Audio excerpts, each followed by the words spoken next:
Muito boa noite, minha Paraíba. Mais uma segunda-feira, mais um Frente a Frente ao vivo aqui pela sua TV Arapuã. Você que acompanha nossa programação já escolheu o Frente a Frente como seu programa de debates e entrevistas nas noites de segunda-feira. O Brasil fecha o mês de maio como um dos 3 meses mais letais da pandemia do coronavírus aqui no país. Na Paraíba, a informação que assusta: 1.000 pessoas internadas nesse momento em leitos da coronavírus, do Covid aqui na Paraíba. E também a informação de que a cada 12 minutos um paraibano ou uma paraibana dá entrada num hospital internado de coronavírus. Por causa desse tema que não sai, infelizmente, da nossa pauta, a gente traz novamente aqui para atualizar em função de um tema que a cada semana a gente precisa estar acompanhando. O secretário de Saúde do Estado, Geraldo Medeiros, nosso convidado, retorna aqui ao Frente a Frente. Essa é uma semana de novo decreto estadual com as medidas restritivas, vamos saber sobre isso. Também tem informação boa, as perspectivas do avanço do processo de vacinação aqui na Paraíba. As pessoas, inclusive, sem comorbidades e fora das categorias todas, a vacinação retornando aí em relação às idades, também tem essa previsão. E vamos conversar sobre outros temas relacionados ao coronavírus aqui na Paraíba. Você acompanha a partir de agora, Frente a Frente.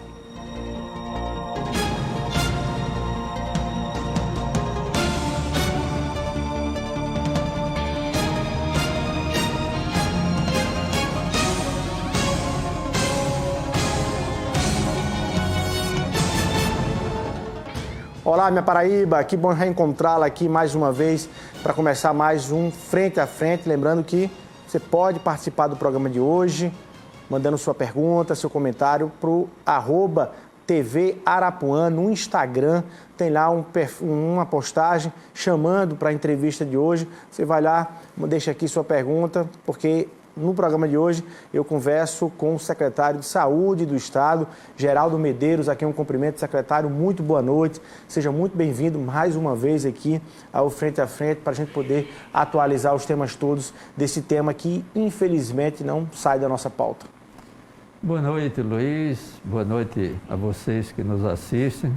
Estamos aqui mais uma vez para informar a sociedade paraibana o decorrer dessa tragédia sanitária que acometeu o mundo inteiro e que a Paraíba está vivenciando neste momento.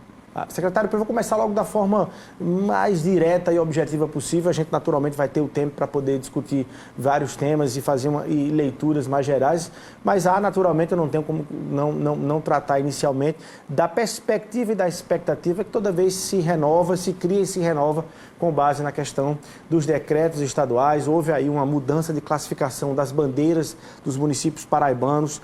Todos ficaram aí de laranja para vermelho. E qual é a perspectiva do novo decreto que passa a vigorar a partir do dia 3 de junho? O que é que você pode destacar de vocês já chegaram a consenso em relação a ele? Realmente, nos últimos 30 dias, né, ao longo de 2 decretos, nós observamos uma deterioração das bandeiras, e que há 15 dias atrás nós tínhamos ainda bandeiras amarelas nos municípios da Paraíba, e hoje nós só temos bandeira laranja. São 95% dos municípios na bandeira laranja, 211 municípios, e 12 municípios na bandeira vermelha. Essas 2 bandeiras, de acordo com o Plano Novo Normal, ele preconiza que na bandeira laranja funcionem apenas os serviços essenciais, e na bandeira vermelha não funcionam os serviços não essenciais, e além disso, a limitação de circulação, isto é, o toque de recolher. Este é o que preconiza o Plano Novo Normal. Tá, bom, mas aí qual é a perspectiva para agora, para esses de bandeira laranja? Tem aí, então, a partir do dia 3, retorno do toque de recolher, serviços essenciais, aí, no caso, você está excluindo bares e restaurantes, igrejas, como é que vai funcionar aí? O que nós estamos analisando até quarta-feira, o governador todo o seu secretariado que compõe análise desse cenário da pandemia, é justamente esse direcionamento que será adotado a partir de quinta-feira, com a publicação do plano e, consequentemente, nós vamos, daqui para lá, definir quais as restrições que serão adotadas a mais em relação ao plano anterior, porque nós estamos observando, né, cultos e missas com acúmulo de pessoas, com aglomerações, isso é inegável nos finais de semana, mesmo nos templos e nas igrejas maiores. Nós temos circulado, e o secretário Daniel também, e observado essas aglomerações, além dos bares e restaurantes, festas clandestinas, né, boates com aglomerações. Este final de semana foram vários vídeos observando justamente esse acúmulo de pessoas se aproximando. E no momento em que o RT, que é a taxa de transmissibilidade na Paraíba, está elevado, e em alguns municípios, como Carrapateira, que tem um RT de 8,15, isto é, 100 pessoas em Carrapateira contaminam 815 cidadãos. Além de mais 9 municípios da Paraíba que têm um RT de 4 ou mais de 4, isto é, 100 pessoas contaminam 400. Então, este cenário de alta circulação viral, só existe um mecanismo neste momento, desde que a vacinação ainda está lenta, que é o distanciamento físico das pessoas. Então, a gente pode supor que, para esse novo decreto, as igrejas podem retornar à suspensão das suas atividades. Pode haver uma nova suspensão das atividades das igrejas?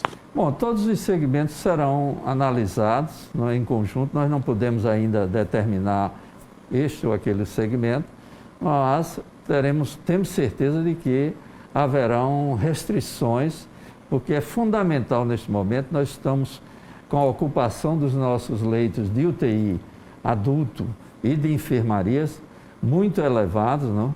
Aqui nós temos em Campina Grande 94% dos leitos de enfermaria ocupados. É um cenário novo, diferente, porque a ocupação dos leitos de UTI era com maior intensidade. Hoje nós estamos observando meio a meio a ocupação de leitos de UTI e de enfermaria, configurando que a população hoje acometida pela doença é mais a população jovem, principalmente aquela de 40 até 59 anos. É inegável, nós já temos esses gráficos. A população acima de 80 anos, houve uma diminuição de aproximadamente 30% no adoecimento dessas pessoas, porque todo esse grupo acima de 60 anos já está vacinado, mostrando a eficácia da vacina, independente de qualquer uma das 3 vacinas. E a população jovem, que está indo para o trabalho, está se expondo mais às cargas virais, estão indo para as baladas no final de semana, bares, restaurantes, e se juntando, se aproximando. Essa população está adoecendo mais, indo para a enfermaria, indo para a UTI, e infelizmente alguns jovens morrendo em decorrência desta doença, sem nenhum fator de comorbidade. Nós tivemos aqui em João Pessoa esta semana uma jovem de 26 anos, casada, com 3 filhos, que foi a óbito sem nenhum fator de comorbidade em decorrência da Covid-19. Secretário, o número é esse mesmo? Há hoje 1.000 pessoas aproximadamente aí, internadas com Covid hoje na Paraíba e essa taxa de contaminação. Que outros, enfim, elementos você destacaria em relação a essa nova onda agora no estado de diferença, além dessa questão da própria faixa etária aí, dos pacientes? Nós temos os pacientes que eles permanecem mais em enfermaria, em decorrência que são mais jovens, né? Têm maior resistência, têm uma imunidade melhor, consequentemente eles são atendidos mais em enfermaria e alguns deles dão entrada em UTI, e esses jovens eles podem complicar, quando anteriormente eles achavam, essa população jovem, que a doença era uma doença do idoso, das pessoas que tinham doenças associadas. E isto está mostrando que não. Alguns jovens realmente indo a óbito, mesmo sem ter nenhuma doença associada. Nós temos uma média de 30 a 35 mortes diariamente nas últimas semanas. Tivemos dias com mais de 2.000 casos novos confirmados. Então, este é o pior cenário da pandemia no estado da Paraíba. Daí a necessidade de nós, todo cidadão paraibano e cidadã, ter a convicção neste momento de que é fundamental o distanciamento físico das pessoas, o uso de máscara. Nós temos nos municípios menores pouquíssimas pessoas usando máscaras. Isso é um fator altamente importante na propagação do vírus. Se você não usa máscara, são atitudes simples que uma parcela da população não aderiu ao longo desta pandemia e tem ocasionado essa gangorra. Fecha, melhora, quando abre, flexibiliza e os segmentos voltam a funcionar, as pessoas esquecem, acham que a pandemia acabou e relaxam.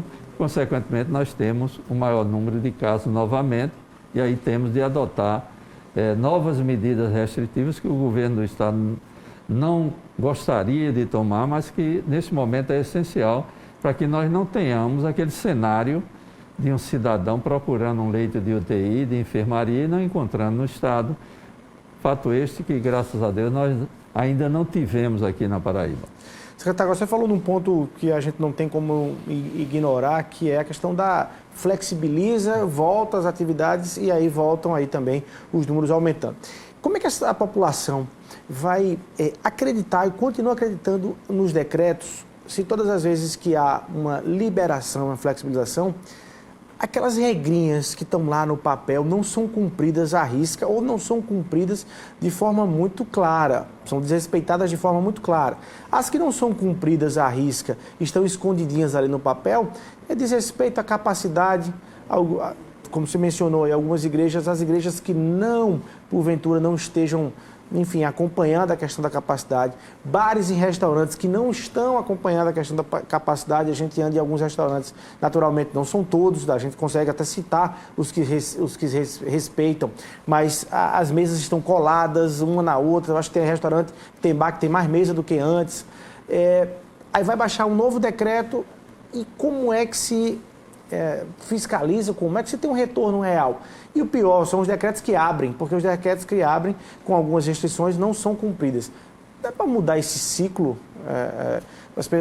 Da praia, por exemplo, pelo decreto, não podia ter ninguém na orla. E tem, né? Durante toda a vigência do decreto de João Pessoa, naturalmente o decreto do Estado não toca, não fala em orla, né? Como é que a população consegue compreender os decretos? Bom, primeiro a população precisa ter a convicção de que o isolamento físico funciona. Nós tivemos a restrição de 10 dias fechados e, subitamente, a Paraíba alcançou a menor ocupação em leitos de UTI durante 3 semanas do Brasil. Então, o isolamento físico e todas essas atitudes de restrições sanitárias, elas funcionam. Isso é inegável. A fiscalização tem melhorado bastante.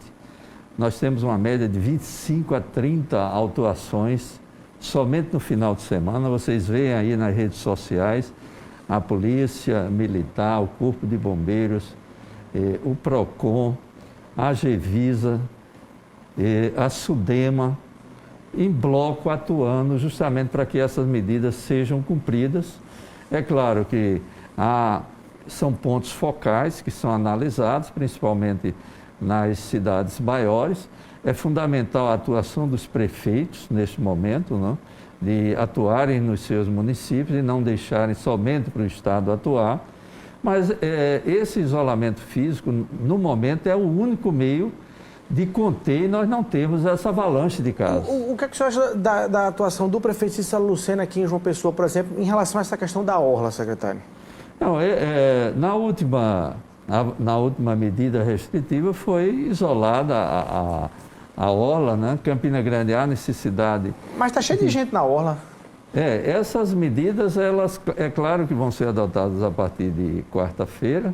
Eu acredito que o prefeito também adotará, e ele já manifestou isso, de que adotará medidas mais restritivas em João Pessoa.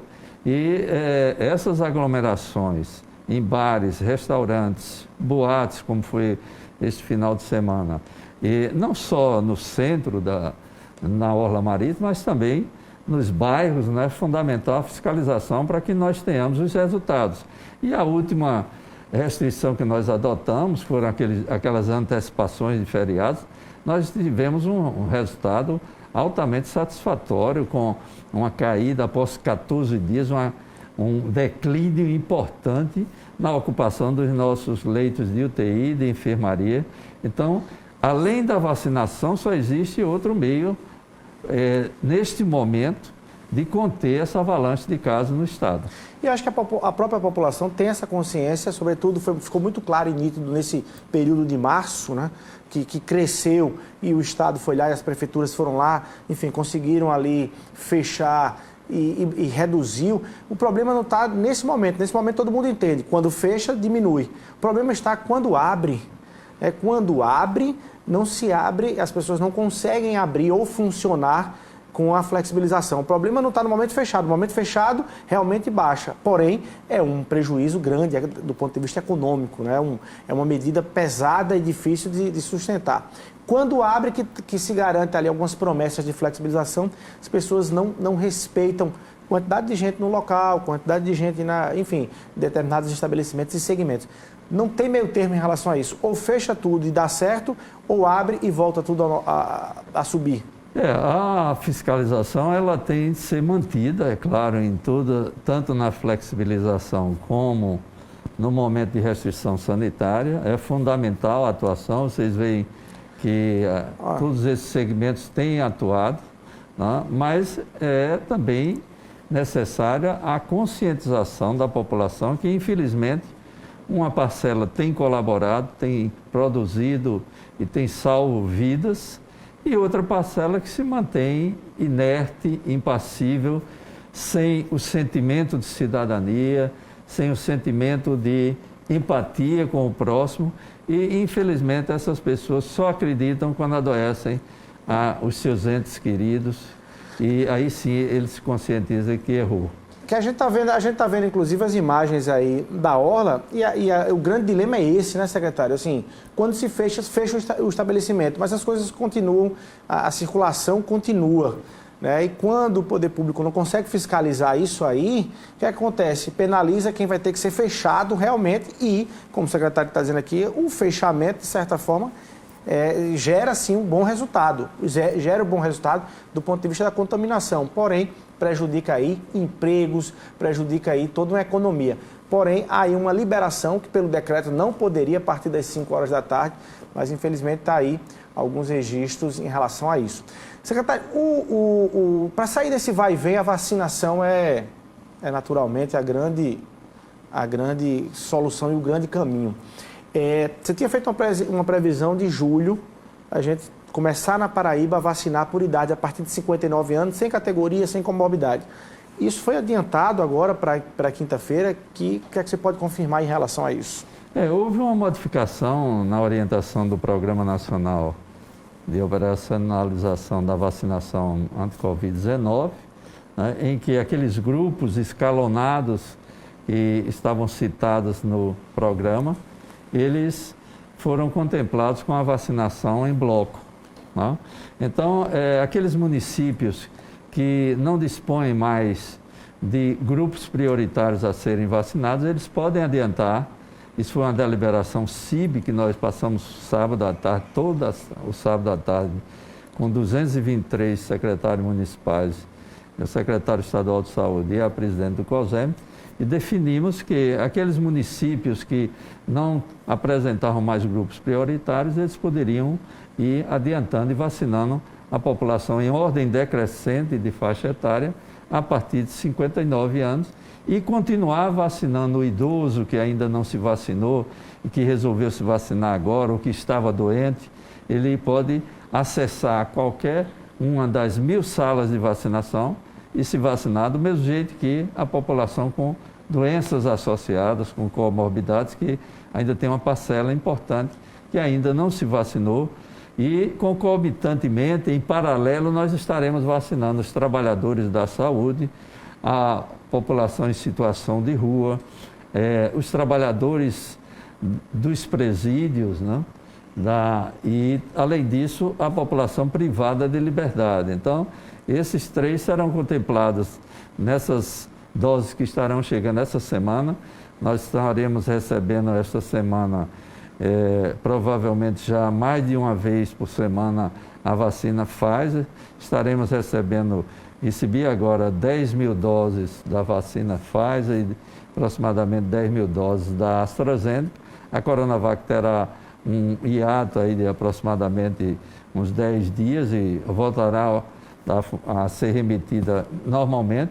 Então, esse mês de junho é de muita esperança, porque nós teremos um envio provavelmente 3 vezes por semana da Pfizer e também estaremos recebendo a AstraZeneca e a Coronavac, permitindo que nós possamos ampliar, né, essa população vacinada. É lógico que a população de 18 a 59 anos ela é maior, será um processo em ordem decrescente de idade e um processo mais lento de vacinação, porque o número é mais abrangente. Mas pelo que você está dizendo, vai dar para fazer com a quantidade de vacinas que se tem um processo de vacinação ainda com alguns grupos, né, com os grupos prioritários e simultaneamente com de 59 para 18 anos. A perspectiva que o governador João Azevedo fez ali de previsão é de que em outubro nós teríamos na Paraíba toda a população, ou 75% da população, vacinada e imunizada. Você confirma isso, secretário? Eu acho que mais ou menos nesse período, setembro, outubro, porque nós teremos o envio pelo governo federal, neste segundo semestre, de 200 milhões de doses na Pfizer e uma produção semanal de 10 milhões de doses do Instituto Biomanguinhos, que é a AstraZeneca, e do Instituto Butantan, que é a Coronavac. Com esse quantitativo, aí sim nós poderemos acelerar esse processo de vacinação e chegar a níveis de uma imunidade coletiva a partir de 50% a 60% da população idealizada acima de 18 anos, que estará vacinada. Você teve com o ministro Marcelo Queiroga recentemente, foi isso que ele se comprometeu? Você pegou essas informações, essa garantia diretamente com o ministro? O plano já prenunciava isso e está se configurando, né? Essa aquisição de mais 100 milhões de doses da Pfizer vai permitir o envio dessa vacina, que é uma vacina que tem uma proteção muito boa, e é preciso que a população acredite nas 3 vacinas. Todas as 3 vacinas, elas têm eficácia, são seguras, não? E têm segurança. Os eventos adversos que ocorrem, isso ocorre com qualquer medicamento, com qualquer vacina que nós já dispomos. O país tem 29 vacinas anualmente no Plano Nacional de Imunização. E todas elas têm um grau mínimo de eventos adversos geralmente leves, e em raríssimos casos temos eventos graves, que foi o caso da AstraZeneca no Rio de Janeiro. Uma paciente desenvolveu um quadro tromboembólico com AVC hemorrágico e já está configurado que foi diretamente ligado à vacina. Mas isso é um episódio raríssimo, as pessoas têm de vacinar, é o risco-benefício. O benefício é muito maior de você se vacinar do que você adquirir a Covid-19. Secretário, já começa, no Brasil já se começa a eleger uma queridinha, e a queridinha é a vacina da Pfizer. Que em São Paulo, por exemplo, tem gente que entra na fila e diz: eu quero a Pfizer, não tem não, aí ele sai. e a gente já começa a perceber uma discussão, já havia uma discussão ideológica antes em relação à Coronavac, depois a própria AstraZeneca entrou nesse processo também, em função de alguns desses casos no mundo, da suspensão lá na Europa, enfim, temporária na Europa, mas o que você pode falar em relação, quais são os dados que apontam que a AstraZeneca, a Coronavac, que foram as duas de maior vacinação aqui na Paraíba, por exemplo, e no Brasil também, apontam que elas funcionam sim. Elas têm funcionado sim. A gente está vendo um outro caso, dizer, ele tomou a AstraZeneca e está com Covid, 2 doses, tomou Coronavac e morreu com 2 doses. O que é mito, o que é verdade em relação a isso? E quais são os dados que o senhor pode colocar aqui para quem está nos acompanhando, que demonstrem que, de fato, seja a AstraZeneca, seja a Coronavac, quem tomou, houve redução sim dos casos e de óbitos? Bom, em relação à Coronavac, que é hoje a vacina mais contestada pela população, não? Vocês bastam ver o trabalho que foi divulgado hoje, que foi executado numa população de 49 mil pessoas, serrana, no estado de São Paulo, em que se observou, o gráfico é evidente, a partir do momento que 50% da população estava vacinada, e mesmo a partir do início da vacinação, você já observava um declínio visível no número de pessoas que adoeciam e que morriam. E a partir do momento que 75% da população estava vacinada, você apresentava um quadro de contenção, não? A doença passa a ser de uma pandemia para uma doença endêmica, que é o que nós temos aí com vários tipos de doenças, como a tuberculose, as doenças infecto-contagiosas, que todo ano você tem alguns casos, mas se trata de um quadro endêmico e não pandêmico como esse. Esse é um exemplo típico da eficácia, da efetividade da Coronavac. Do mesmo jeito, a AstraZeneca, né, está executando um trabalho em Botucatu, uma cidade com 180 mil habitantes, no interior de São Paulo, com a mesma logística e o mesmo direcionamento desse que foi feito em Serrana, e já começa a mostrar um declínio no número de casos e de mortes em Botucatu também. Por isso que na nossa audiência com o ministro da Saúde, nós levamos um pleito para ele, justamente de fazer esse trabalho em Souza, uma população de 70 mil habitantes, e que está com alta incidência de casos novos e de mortes naquela região, com um RT elevado, e aí nós temos, esta semana, recebendo 35 mil testes, de testes rápidos de antígenos, que tem um rendimento elevado, não é aquele teste inicial, teste rápido do IgM, IgG, que tem um baixo rendimento. Esse não, é um teste de antígeno em que você faz o suave nasal e é um teste com um rendimento muito elevado, e a ideia é levar para Souza esses testes e fazer uma testagem em massa da população e, posteriormente, fazer a vacinação de acordo com aquelas pessoas que necessitam ser imunizadas. Quer aplicar um modelo de Serrana, em São Paulo, lá em Souza? Exatamente. Esse foi um dos pleitos que nós levamos para o ministro, foram 4, né? Nós solicitamos 100 respiradores, um acelerador linear para Souza e um projeto piloto, que a Paraíba seria exemplo nacional de trauma. A previsão da Organização Mundial de Saúde é um projeto de 2021 a 2030, que nós possamos diminuir 50% o número de mortes por trauma, de um modo geral, né? Trauma no ambiente de trabalho, os acidentes de trabalho, as agressões interpessoais e os acidentes de trânsito, principalmente os acidentes de moto no nosso país. É esse projeto piloto que nós pretendemos, juntamente com colegas, amigos nossos que moram e trabalham no Einstein, em São Paulo, e que estiveram em Israel, têm experiência muito grande em Israel e no Haiti. Eles têm uma grande experiência em situações de calamidade, de emergência, e é esse o objetivo desse projeto piloto que nós levamos para que o Ministério da Saúde pudesse estudar, através do PROAD, o financiamento para que nós possamos, aqui na Paraíba, diminuir essa tragédia, essa outra tragédia, que não é uma tragédia sanitária, mas que é antiga. 150 mil brasileiros morrem anualmente em decorrência da doença trauma. Secretário, deixa eu voltar só para a questão da vacina. O que é que o senhor diria, do ponto de vista científico, o que é que a ciência já tem de elementos e evidências para quem diz o seguinte: olha, eu já tomei a segunda dose da AstraZeneca, da Coronavac e, enfim, estou aqui com o coronavírus, estou com sintomas e estou mal, enfim.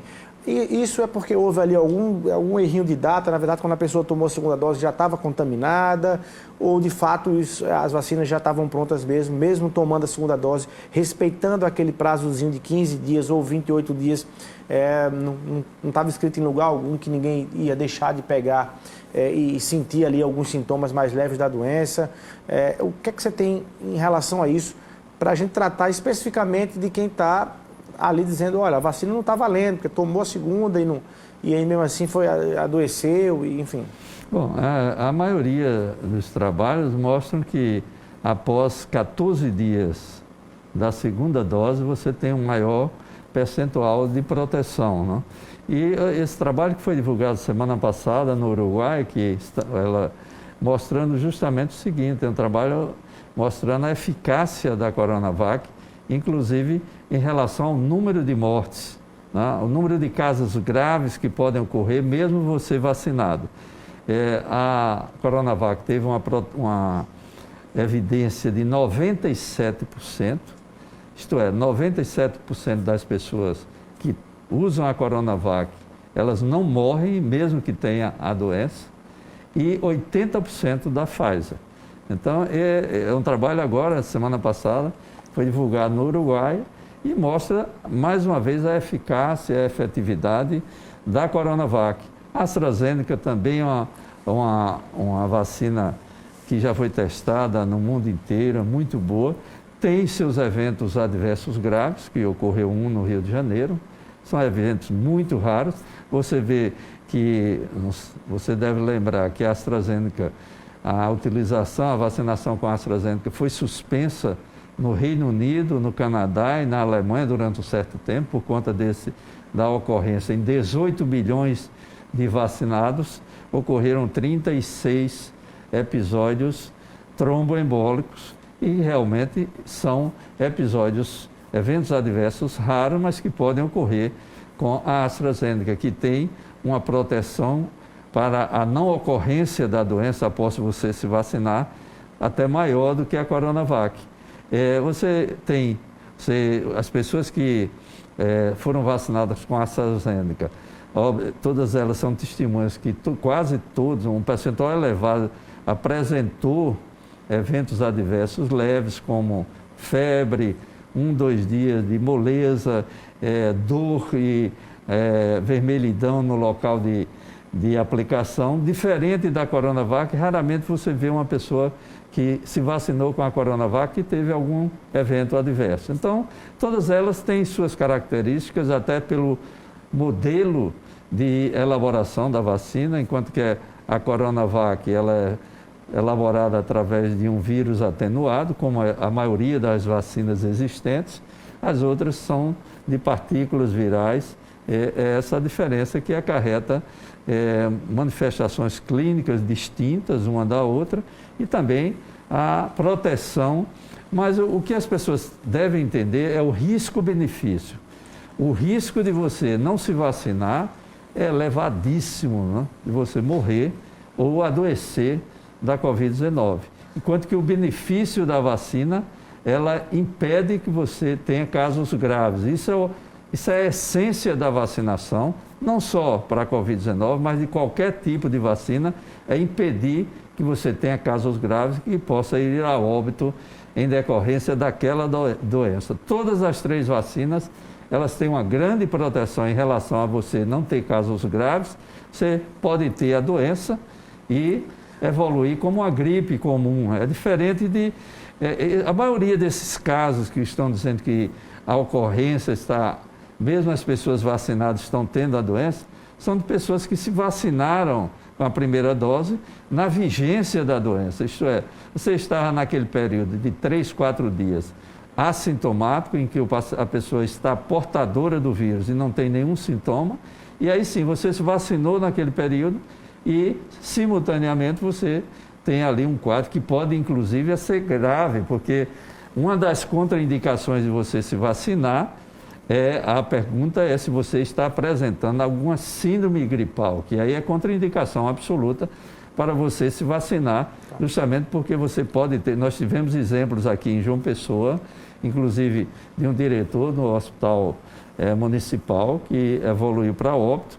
Ele se vacinou já na vigência da doença. Isso pode determinar um quadro de reação inflamatória grave. E não confundir isso com ineficácia da vacina. Exatamente. Agora, secretário, qual é essa proteção? É quanto tempo? A questão da previsão de 6 meses apenas da proteção não é um tempo pequeno?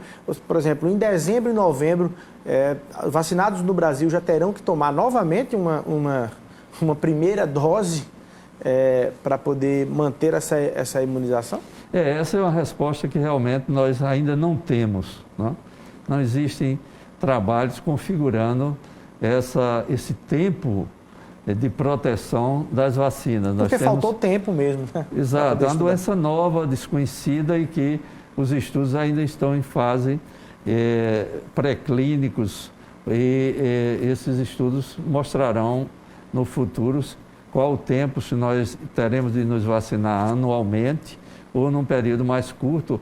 Há também, já está se aventando a possibilidade de uma terceira dose da Coronavac. Isso é uma possibilidade que já está sendo aventada. Inclusive, nós estivemos em Brasília quinta-feira e discutimos isso.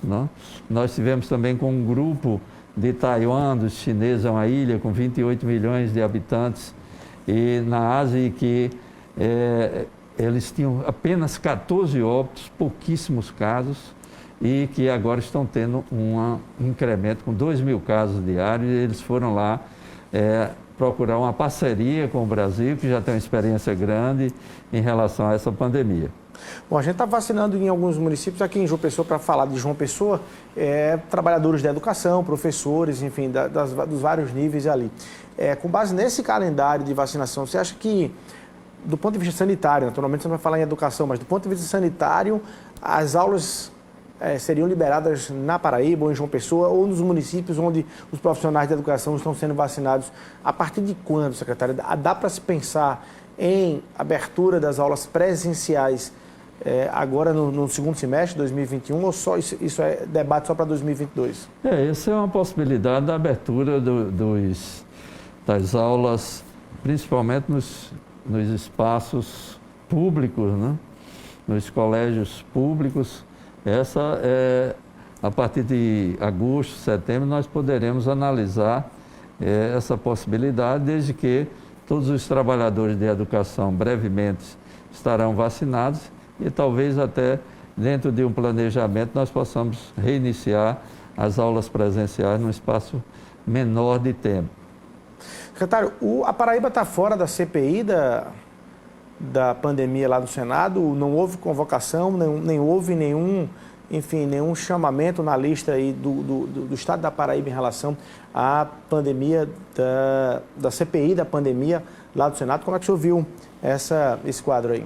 Então, nós encaramos com muita naturalidade. Eu acho que quem exerce a função de gestor público, e aqui no Brasil, na vigência da pandemia, gestor público da saúde, deve encarar com naturalidade qualquer questionamento dos órgãos de controle da CPI. E, se for convocado, nós estaremos prestando os esclarecimentos que são necessários, não há problema nenhum. Qual é a previsão? Você falou aí que setembro, outubro, a Paraíba pode ter atingido os 100% ou os 70% para poder a gente não pensar mais em medidas restritivas, secretário? Não, provavelmente setembro, outubro, aí sim nós estaremos nessa faixa de 60%, de proteção da população paraibana. Aí sim nós teremos um declínio importante no número de casos novos e, felizmente, de óbitos, e haverá uma modificação radical em relação à contenção da pandemia. Até lá, as pessoas precisam ter essa convicção, né, e colaborar para que nós possamos usar máscara, lavar as mãos, usar o álcool em gel e, sempre que possível, ficar em casa, que é o ambiente mais seguro para você não se contaminar, principalmente agora em que nós estamos com uma alta circulação viral, muitas pessoas contaminadas, né? E o exemplo típico foi o teste que foi feito na orla de João Pessoa, com um número pequeno, mas vocês mostram, chegando até 64%, o índice de pessoas que estavam com portadoras do vírus, sem sintomas e que potenciais contaminadores. Eu quero lhe ouvir sobre a Copa América no Brasil e também essas manifestações que têm pipocado aqui, cada final de semana, uma banda, né, da política aqui no Brasil tem ocupado ali, aglomerado no país. Quero lhe ouvir sobre isso, mas rapidinho, a gente vai para um intervalo comercial, 1 minutinho, a gente está de volta aqui conversando com o secretário de Saúde do Estado da Paraíba, Geraldo Medeiros, daqui a pouquinho a gente está de volta.